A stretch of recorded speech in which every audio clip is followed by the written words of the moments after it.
Hello everyone, this is Bilal Traish from RTU Riga Technical University, and today our topic is remote procedure call, RPC, which is considered to be one of the greatest methods in programming and also in distributed systems.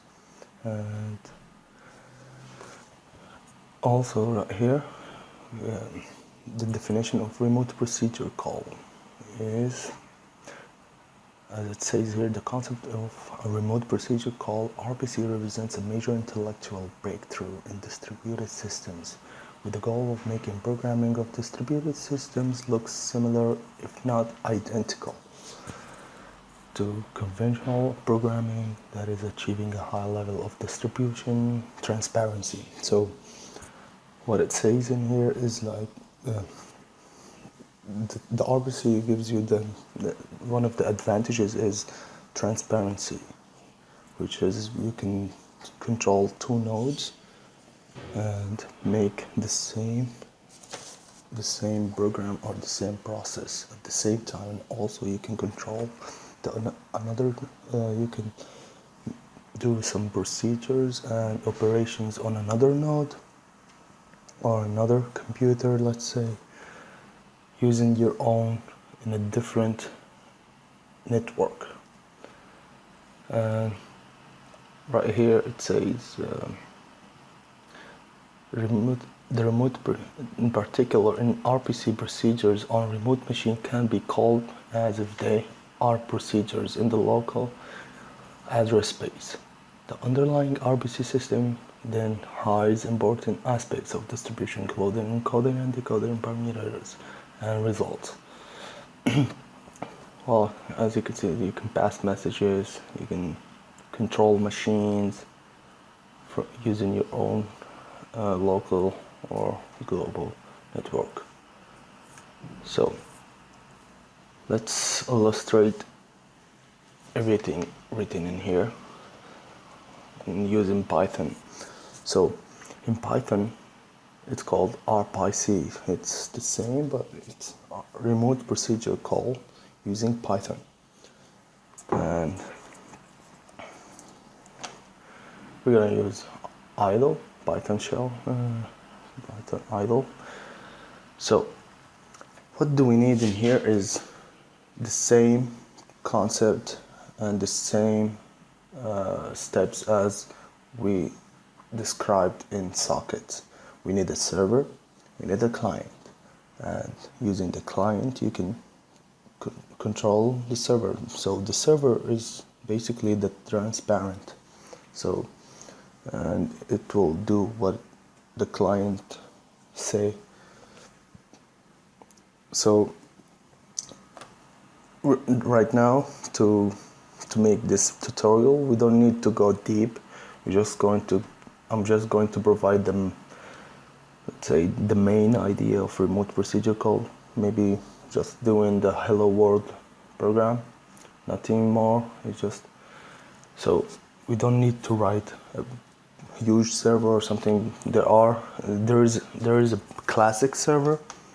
There is a classic server which is called slave server, which you can download or you can find it in internet, and you can execute it in your shell, in your Python shell. So right here, this is my slave server. You can just invoke it or execute it into the program. As you can see in here, slave program started on the local host, and my client side is I'm going to open the terminal, the command prompt. So another thing, you need to set the path for your Python so you can use it in your command prompt, because if you don't, when you type Python, you will not go to the Python shell. So when you set your path in your environment on Python, you'll get like this. You don't need the shell or anything else. You will just go to the Python shell through your command prompt. So what do we need in here? So as I said, this is our server. Right now we need to work on the client.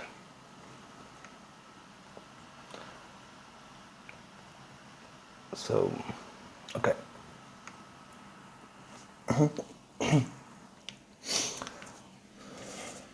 So first of all, we need to import the RPYC library, which you will not find it if you don't download it and install it in your laptop or computer or device you're using. So you need to download the RPYC library from the internet. You can Google it. I believe you will find it easily. And then you need to install it using your command prompt, using the bash. And I hope it's not that difficult for you, but you can't use the server or the client or anything without downloading the library. So right now this is our client window. Now we need to connect the client to the server, and we will see the changes in the server right here. So I'm going to name on s rpyc.classic. This means that we are connecting to the classic server. The slave connect the local. We are connected on the local host, which you can change it if you want to connect it on a global host using the IP address and the port. So as you can see in here, the server accepted the request, and right now the client is connected to the server. So right now we're going to control the server as we want. So we established the connection between the client and the server right now, and I need to show you some stuff within the RPYC library, some models that we need to use, such as, let's say, model, sorry. Server's name, namespace. So we have system model, which we will use it right now. It's a built-in, as you can see, it's a built-in function. It's a built-in model within the RPYC library, and we have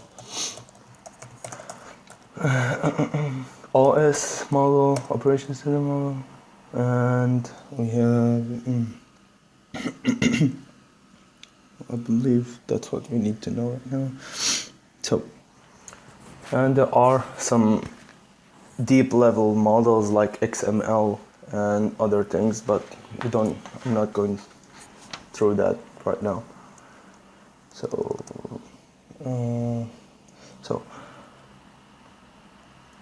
right now we're going to do something that will illustrate our topic for the day. So how can you control or write into the server on another node? This is just the local host. This is not a global, but the same steps you can use it on the global host. Someone from another node, another network using their IP address and stuff. Right now, using the system models is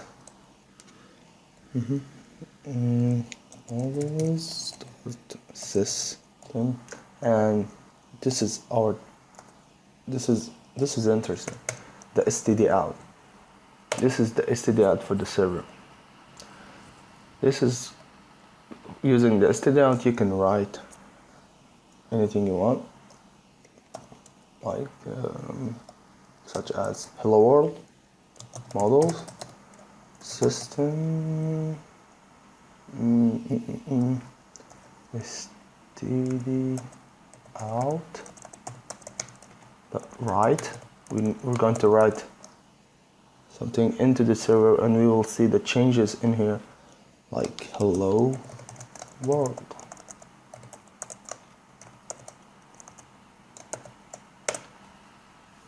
Ta-da! So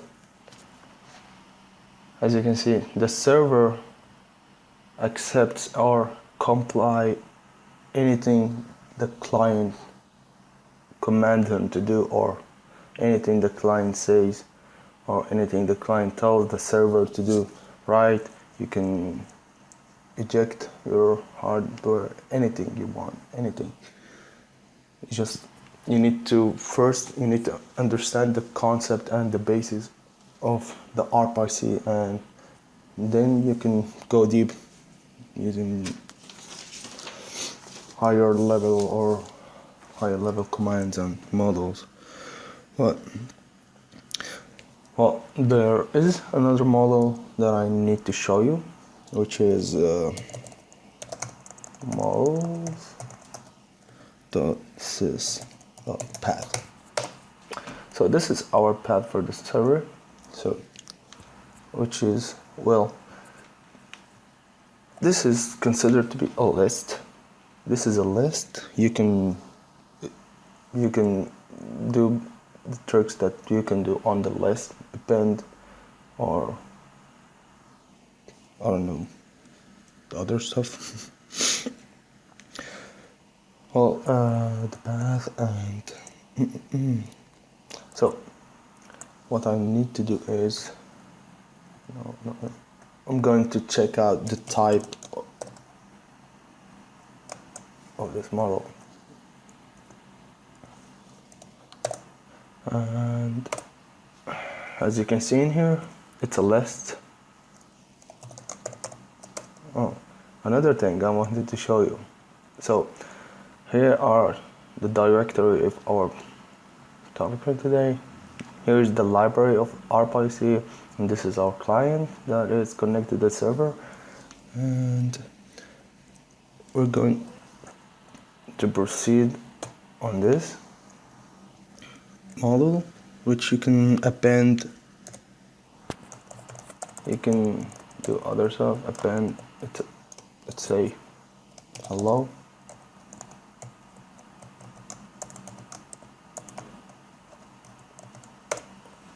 and you can check right here. So, and you can do anything you want that list can do, you know. So I believe this will do the trick for the basis and the concept of the RPYC, remote procedure call using Python, or the remote Python call, as they call it. And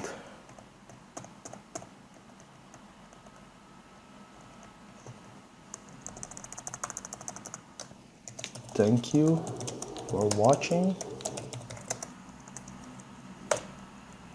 Sorry. I'm going to give a new line. Thank you for watching, and see you next time. Bye-bye.